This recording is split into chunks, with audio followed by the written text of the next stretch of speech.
Hello friends, Suhail academy में आपका स्वागत है। दोस्तों, प्राचीन इतिहास के इस क्रम में आज हम लोग पहुंच गए हैं मगध साम्राज्य में और जानेंगे कि मगध के उत्कर्ष के क्या कारण थे। पिछले वीडियो में हम लोगों ने पढ़ा था कि किस तरीके से उत्तर वैदिक काल के बाद पूरा राजनीतिक परिवर्तन आता है और राजनीतिक परिवर्तन के क्रम में 16 महाजनपद हमें देखने को मिलते हैं। बौद्ध और जैन धर्म ग्रंथों में इन 16 महाजनपदों की सूची हमें मिलती है। और ये 16 महाजनपद कौन थे दोस्तों? ये 16 महाजनपद जो राजनीतिक क्षेत्र से बढ़कर बहुत आगे बढ़ गए थे, ठीक है, उन्हें महाजनपद का दोस्तों नाम दिया गया था।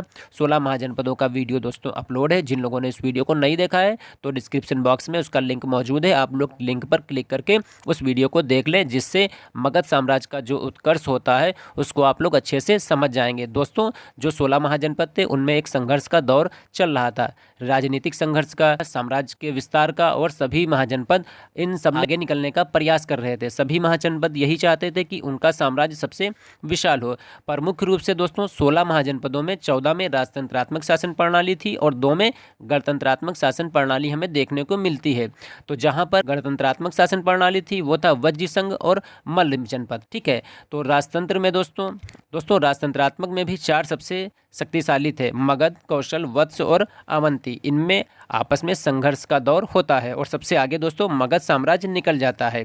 आज दोस्तों इस वीडियो में हम लोग यहीं से देखेंगे कि मगध का किस तरीके से उत्कर्ष होता है, उसके उत्कर्ष के क्या कारण थे, आर्थिक कारण क्या थे, राजनीतिक कारण क्या थे, और दोस्तों भौगोलिक कारण क्या थे। तो दोस्तों, जिन लोगों ने अभी तक हमारे चैनल सुहेल एकेडमी को सब्सक्राइब नहीं किया दोस्तों, तो चैनल को जरूर सब्सक्राइब कर लें, बेल आइकन को प्रेस कर लें, जिससे हमारी वीडियो की नोटिफिकेशन आपको सबसे पहले पहुंचे। वीडियो को लाइक और अपने दोस्तों में ज़्यादा से ज़्यादा शेयर करें। तो दोस्तों, यहाँ से हम लोग देखेंगे कि किस तरीके से मगध का उत्कर्ष होता है, जानेंगे वो कौन कौन से रीजन थे, ठीक है।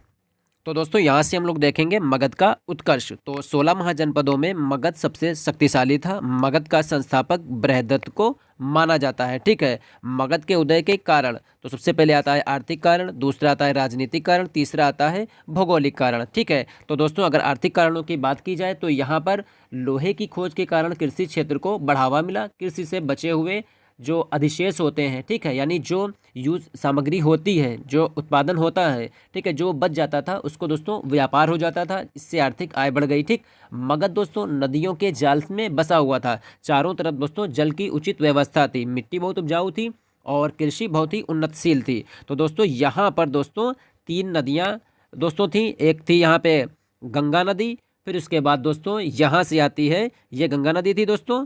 उसके बाद दोस्तों ये थी गंडक नदी, और उसके बाद दोस्तों ये यहाँ से आती है, ये थी सोन नदी। इस नदी के दोस्तों संगम, यानी यहाँ पर इसका मगध दोस्तों, यहाँ पर यानी मगध की जो सेकंड राजधानी थी दोस्तों, इसकी जो सेकंड राजधानी थी वो थी पाटलिपुत्र, यहाँ पर स्थित थी। इसकी जो दोस्तों प्रारंभिक राजधानी थी गिरिव्रज, वो दोस्तों 5 पहाड़ियों से घिरी हुई थी, ठीक है। तो यहाँ पर दोस्तों क्या था, आर्थिक कारण में ये बहुत ही महत्वपूर्ण भूमिका निभाती है। जो इसकी सेकंड राजधानी थी पाटलिपुत्र, ठीक। तो पाटलिपुत्र दोस्तों यहाँ पर बसी हुई थी। अब दोस्तों देखिए, यहाँ पर अगर चारों ओर पानी अगर होगा तो क्या होगा, सुरक्षा की दृष्टि से ये बहुत ही सेफ हो जाएगा, ठीक। और यहाँ से दोस्तों जो खेत वगैरह होते थे उनको जल बहुत ही आसानी से मिल जाता था, ठीक है। तो दोस्तों ये एक आर्थिक कारण मगध के उत्कर्ष में बहुत ही महत्वपूर्ण भूमिका निभाता है। उसके बाद दोस्तों यहाँ पर जो ये राजनीतिक कारण है, इस राजनीतिक कारण में दोस्तों हम देखते हैं कि मगध में दोस्तों योग्य राजाओं की एक श्रृंखला पाई गई, ठीक। तो जो मगध के उत्थान में बहुत ही महत्वपूर्ण भूमिका निभाती है। इसी में दोस्तों हम लोग देखेंगे कि यहाँ पर हर्यक वंश, शिशुनाग वंश, और उसके बाद दोस्तों नंद वंश, और नंद वंश के पतन के बाद दोस्तों मौर्य साम्राज्य दोस्तों यहीं पर विस्थापित होता है, ठीक है। तो दोस्तों इन लोगों ने क्या किया, यानी इन वंश के जो राजा थे उन लोगों ने मगध को राजनीतिक रूप से बहुत ही मजबूती प्रदान की और दोस्तों प्रशासनिक व्यवस्था को बहुत ही उन्नतशील बनाया, जिससे दोस्तों साम्राज्य का जो विस्तार था उसमें बहुत ही हेल्प मिलती है, ठीक है। मगध दोस्तों पहला राज्य था जहां पर प्रशासन बहुत अच्छी तरीके से हो रहा था। दोस्तों अगर भौगोलिक कारण को देखते हैं तो यहाँ पे था कि मगध के विकास में भौगोलिक कारण भी बहुत ही महत्वपूर्ण भूमिका निभाई यहाँ पे। तो अगर हम भौगोलिक दृष्टि से देखें तो मगध जो था दोस्तों वो था गंगा, ठीक है, ये गंगा नदी थी बह रही थी, यहाँ पे ये गंडक नदी थी इस तरीके से ये, और इस तरीके से दोस्तों ये सोन नदी थी। यहाँ पर दोस्तों पाटलिपुत्र स्थित था। ये जो पाटलिपुत्र है ये मगध की सेकंड राजधानी थी, यानी द्वितीय राजधानी होती है, ठीक। अगर दोस्तों हम पहली राजधानी की बात करें गिरिव्रज की, ठीक है, जिसको राजगीर भी कहते हैं, तो दोस्तों वो 5 पर्वत जो थे, यानी 5 पहाड़ियों से वो घिरी हुई थी इस तरीके से। दोस्तों अगर कोई 5 पहाड़ियों से यहाँ पर घिरा हुआ हो, ठीक, तो क्या होगा, यहाँ पर दुश्मन पहुँच ही नहीं पाएगा, शत्रु का पहुँचना यहाँ पे इम्पॉसिबल। ठीक, अगर दोस्तों कोई नदियों से इस तरीके से यहाँ पर कोई चीज़ स्थित हो, यानी यहाँ पर चारों ओर उसके जल ही जल हो, तो दोस्तों यहाँ पर क्या कोई दुश्मन पहुँच पाएगा? ठीक है, ऐसा तो था नहीं कि कोई नेवी उनके पास जल सेना थी वहाँ से वो पहुँचा जाए। तो दोस्तों क्या था, ये जो मगध था, इसको दोस्तों प्राकृतिक रूप से बहुत ही सुरक्षा प्रदान प्रदान थी इसको। ठीक है, इसीलिए दोस्तों ये सेफ था। और दोस्तों एक बात और चलन में आती है कि जब अगर आप सुरक्षित हैं तभी आप कुछ नया कर पाएंगे, और जहाँ पर दोस्तों लोग सुरक्षित नहीं होते हैं तो पहले वो क्या करते हैं, अपनी सुरक्षा का वो प्रबंध करते हैं। दोस्तों मगध के लिए अच्छी बात रही कि उसका जो प्रारंभिक राजधानी थी वो पहाड़ों से, और उसकी जो दूसरी राजधानी यानी जो पाटलिपुत्र थी वो जल द्वारा अपने जो शत्रु थे उनसे दोस्तों वो बिल्कुल सेफ थी। मगध के द्वारा इन्हीं जलमार्ग से दोस्तों व्यापार करना आसान हो गया, है ना। तो दोस्तों जब जलमार्ग यहाँ पर ये इस तरीके से आपको मिल जाए तो यहाँ से दोस्तों आप क्या करेंगे, व्यापार आप अच्छे से करेंगे नहीं करेंगे? जब आप व्यापार करेंगे तो क्या होगा, आपके जो इकोनॉमिकल कंडीशन है वो बहुत ही अच्छी हो जाएगी। और दोस्तों आपको बता दें कि जो जंगल, भौगोलिक जो कारण थे इसमें जंगल थे, इन जंगलों में दोस्तों क्या हुआ, लकड़ी, मजबूत लकड़ी पाई गई जिनसे दोस्तों रथ वगैरह बनाए गए। ठीक, और दोस्तों आपको बताते हैं भौगोलिक कारण में एक और चीज़ आती है, यहाँ पे दोस्तों हाथी जो है मिले। ठीक है, तो जिनको मगध के जो साम्राज्य थे, ठीक है, उन लोगों ने अपनी सेना में हाथियों को रखा, जिससे क्या हुआ दोस्तों, बहुत से युद्ध हुए। तो मगध के जो राजा थे वो हाथियों के बल पर जीत जाते हैं यहाँ से। ठीक है, और दोस्तों क्या हुआ, छोटा नागपुर का जो क्षेत्र, पठारी क्षेत्र था, वो भी दोस्तों यहीं पर इनको मगध साम्राज्य में ही प्राप्त हुआ। ठीक, तो इसमें दोस्तों क्या हुआ कि यहाँ पे जो छोटा नागपुर था, यहाँ से लौह अयस्क बहुत ही अच्छी मात्रा में यहाँ से मिले। जब लौह अयस्क मिले तो क्या हुआ दोस्तों, हथियार वगैरह, अस्त्र और शस्त्र दोस्तों यहाँ से तैयार हुए। जब अस्त्र और शस्त्र तैयार हुए तो इनकी मदद से दोस्तों क्या हुआ, किसी भी साम्राज्य पर दोस्तों मगध वाले अटैक करते थे, उसको जीत लेते थे। ठीक, इसी लोहे से दोस्तों इन लोगों ने क्या किया, मगध वालों ने क्या किया दोस्तों, कृषि के लिए उपकरण तैयार किए, जिससे कृषि जो थी वो अच्छी मात्रा में उसका उत्पादन दोस्तों यहाँ पे होने लगा। ठीक है, तो दोस्तों इन सब कारणों से जो मगध था उसका साम्राज्य जो था अन्य महाजनपदों से दोस्तों श्रेष्ठ वो साबित हो जाता है। ठीक, आगे दोस्तों हम लोग यहाँ पे देखते हैं कि ऐतिहासिक प्रमाणों के आधार पर मगध में 7 राजवंशों ने शासन किया। ठीक, मगध के वंशों का क्रम इस प्रकार है दोस्तों, यहाँ पे हर्यक वंश सबसे पहले, शिशुनाग वंश, नंद वंश, मौर्य वंश, शुंग वंश, कण्व वंश और दोस्तों सातवाहन वंश। ठीक है, तो सबसे पहले दोस्तों हम लोग यहाँ से आज पढ़ेंगे हर्यक वंश को। ठीक है, तो दोस्तों यहाँ पे हम लोग देखते हैं हर्यक वंश।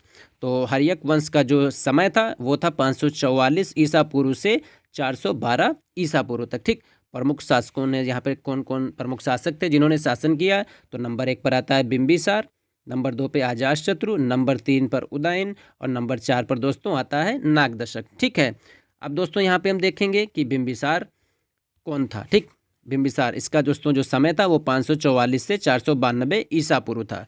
ठीक है, संस्थापक बिंबिसार यानी जो हर्यक वंश था उसका संस्थापक बिंबिसार को माना जाता है। बिंदुसार दोस्तों मौर्य साम्राज्य में हुआ है। ठीक है, यहाँ पर बिंबिसार याद रखिएगा, इसकी प्रारंभिक राजधानी दोस्तों गिरिब्रज थी। अभी जो हम लोगों ने क्या गिरिब्रज को देखा था, 5 पहाड़ियों से घिरी हुई थी, नहीं थी, वही थी ये। बाद में दोस्तों राजगृह को अपनी राजधानी इसने बनाया। विवाह के माध्यम से दहेज के रूप में लिए गए क्षेत्र से अपने साम्राज्य का विस्तार किया। यानी देखिए मतलब जो है विवाह के माध्यम से जो दहेज मिलता था उसमें क्या किया, उसने क्षेत्र लिए और अपने साम्राज्य का विस्तार किया। बिंबिसार ने 3 विवाह किए।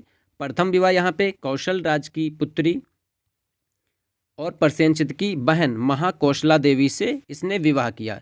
इसको दहेज में यहाँ से काशी मिला।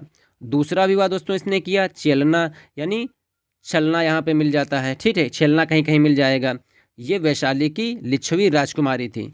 तीसरा विवाह दोस्तों इसने किया क्षेमा, ये पंजाब के मद्र कुल की राजकुमारी थी। ठीक है, तो दोस्तों क्या यहाँ पर आता है, प्रथम विवाह किया, ठीक है, कौशल राज की पुत्री और प्रसेनचित की बहन महाकौशला, दहेज में से क्या मिल गया, काशी मिला, साम्राज्य का विस्तार हुआ।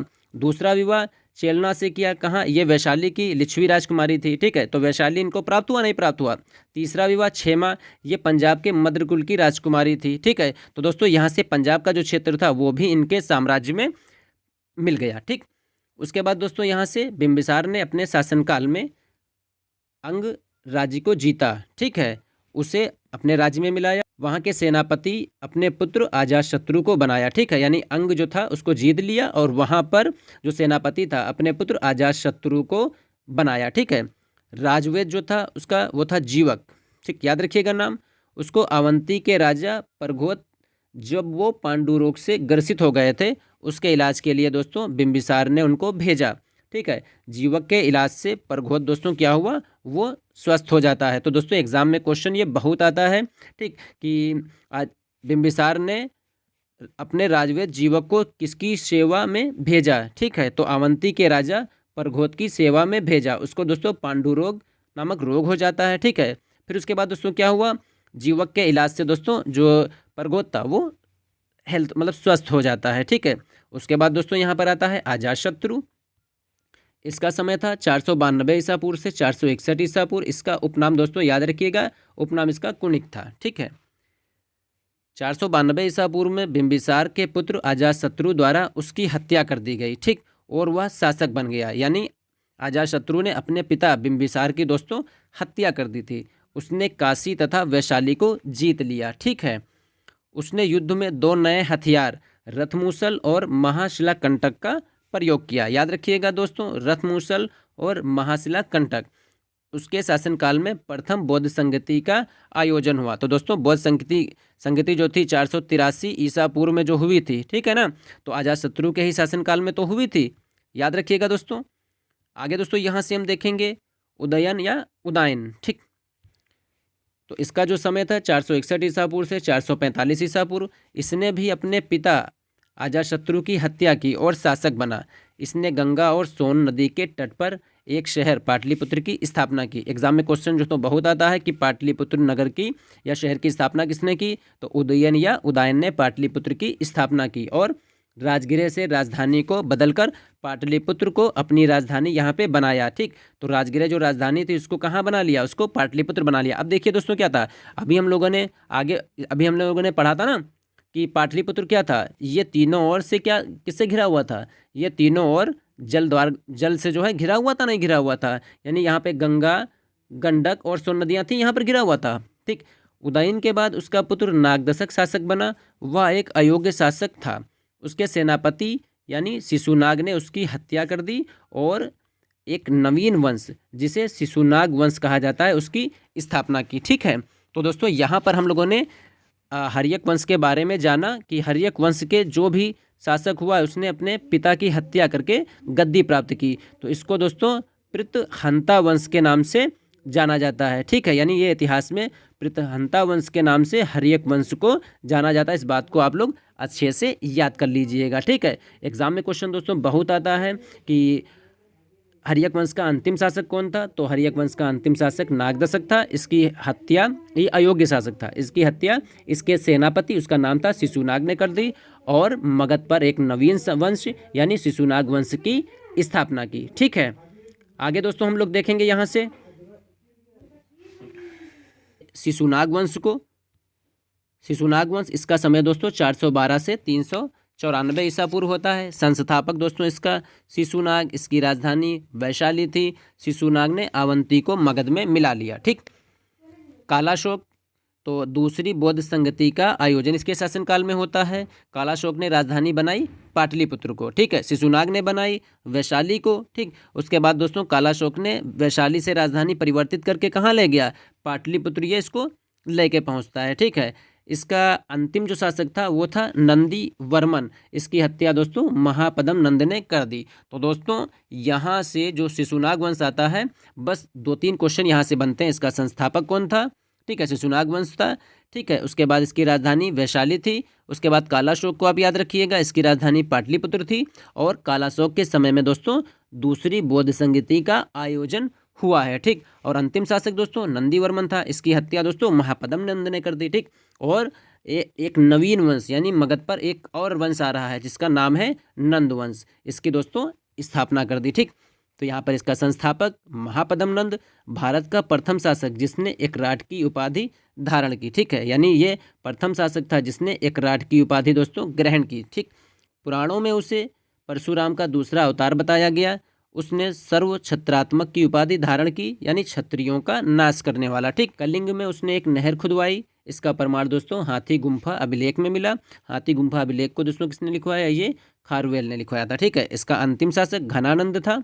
ये सिकंदर के समकालीन था। ठीक, तो दोस्तों आज की इस वीडियो में हम लोगों ने मगध साम्राज्य के उत्कर्ष के बारे में पढ़ा। उत्कर्ष में दोस्तों हम लोगों ने देखा कि आर्थिक कारण क्या थे, राजनीतिक कारण क्या थे, भौगोलिक कारण क्या थे, और किस तरीके से दोस्तों हर्यक वंश ने यहाँ पर शासन किया, और हर्यक वंश के कौन कौन से शासक थे। इसमें बिंबिसार, अजातशत्रु, उदयन और नागदशक प्रमुख रूप से दोस्तों यहाँ पर इन्होंने शासन किया।